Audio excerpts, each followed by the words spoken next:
किसी भी देश का संविधान उसकी राजनीतिक व्यवस्था का बुनियादी सांचा तथा ढांचा निर्धारित करता है, जिसके अंतर्गत उसकी जनता शासित होती है। यह राज्य की विधायिका, कार्यपालिका और न्यायपालिका जैसे प्रमुख अंगों की स्थापना करता है, उसकी शक्तियों की व्याख्या करता है, उनके दायित्वों का सीमांकन करता है और उनके पारस्परिक तथा जनता के साथ संबंधों का विनियमन करता है। इस प्रकार किसी देश के संविधान को उसकी ऐसी आधार विधि कहा जा सकता है जो उसकी राज्य व्यवस्था के मूल सिद्धांतों को निर्धारित करती है।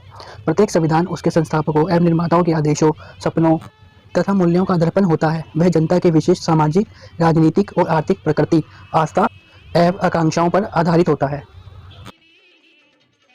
भारतीय संविधान का निर्माण करने वाली संविधान सभा का गठन कैबिनेट मिशन द्वारा वर्ष 1946 को किया गया था तथा संविधान सभा द्वारा इसे 26 नवंबर 1949 को अंगीकार किया गया और 26 जनवरी 1950 को पूरे भारत में इसे प्रभावी रूप से लागू किया गया। जब इसे लागू किया गया था उस वक्त इसमें 22 भाग, 395 अनुच्छेद और 8 अनुसूचियां थी, जिसमें आज के टाइम में 22 भाग, 395 अनुच्छेद और 12 अनुसूचियां हैं। भारत के नए गणराज्य के संविधान का शुभारंभ 26 जनवरी 1950 को हुआ और भारत अपने लंबे इतिहास में प्रथम बार एक आधुनिक संस्थागत ढांचे के साथ पूर्ण संसदीय लोकतंत्र बना। 26 नवंबर 1949 को भारतीय संविधान सभा द्वारा निर्मित भारत का संविधान के पूर्व ब्रिटिश संसद द्वारा कई ऐसे अधिनियम पारित किए गए थे जिन्हें भारतीय संविधान का आधार कहा जा सकता है। भारतीय संविधान सभा के लिए जुलाई 1946 में निर्वाचन हुए थे। संविधान सभा की पहली बैठक दिसंबर 1946 को हुई थी। इसके तत्काल बाद देश को दो भागों में, भारत तथा पाकिस्तान में बांट दिया गया था। संविधान सभा भी दो हिस्सों में बट गई, भारत की संविधान सभा और पाकिस्तान की संविधान सभा। अम्बेडकर विपुल प्रतिभा के छात्र थे। उन्होंने कोलंबिया विश्वविद्यालय और लंदन स्कूल ऑफ इकोनॉमिक्स दोनों ही विश्वविद्यालयों से अर्थशास्त्र में डॉक्टरेट की उपाधि प्राप्त की तथा विधि, अर्थशास्त्र और राजनीतिक विज्ञान में शोध कार्य भी किए।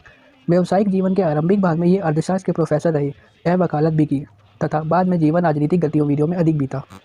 इसके बाद अम्बेडकर भारत की स्वतंत्रता के लिए प्रचार और चर्चाओं में शामिल हो गए और पत्रिकाओं को प्रकाशित करने लगे। राजनीतिक अधिकारों की वकालत करने और दलितों के लिए सामाजिक स्वतंत्रता की वकालत की और भारत के निर्माण में उनका महत्वपूर्ण योगदान रहा। अम्बेडकर ने भारत के संविधान के अनुच्छेद 370 का विरोध किया, जिसने जम्मू कश्मीर राज्य को विशेष दर्जा दिया और जिसे उनकी इच्छाओं के खिलाफ संविधान में शामिल किया गया था। बलराज माधोक ने कहा था कि अम्बेडकर ने कश्मीरी नेता शेख अब्दुल्ला को स्पष्ट रूप से बताया था, आप चाहते हैं कि भारत को आपकी सीमाओं की रक्षा करनी चाहिए, उसे आपके क्षेत्र में सड़कों का निर्माण करना चाहिए, उसे आपको अनाज की आपूर्ति करनी चाहिए और कश्मीर को भारत के समान दर्जा देना चाहिए, लेकिन भारत सरकार के पास केवल सीमित शक्तियां होनी चाहिए और भारतीय लोगों को कश्मीर में कोई अधिकार नहीं होना चाहिए। इस प्रस्ताव को सहमति देने के लिए मैं भारत के कानून मंत्री के रूप में भारत के हितों के खिलाफ एक विश्वासघाती बात होगी और ये मैं कतई नहीं करूंगा। ये थे डॉक्टर भीमराव अम्बेडकर के वचन। भारतीय संविधान लिखने वाली सभा में 299 सदस्य थे, जिसके अध्यक्ष डॉक्टर राजेंद्र प्रसाद थे। संविधान सभा ने 26 नवंबर 1949 में अपना काम पूरा कर लिया और 26 जनवरी 1950 को यह संविधान लागू हुआ। इसी दिन की याद में भारत में हर वर्ष 26 जनवरी को गणतंत्र दिवस के रूप में मनाते हैं।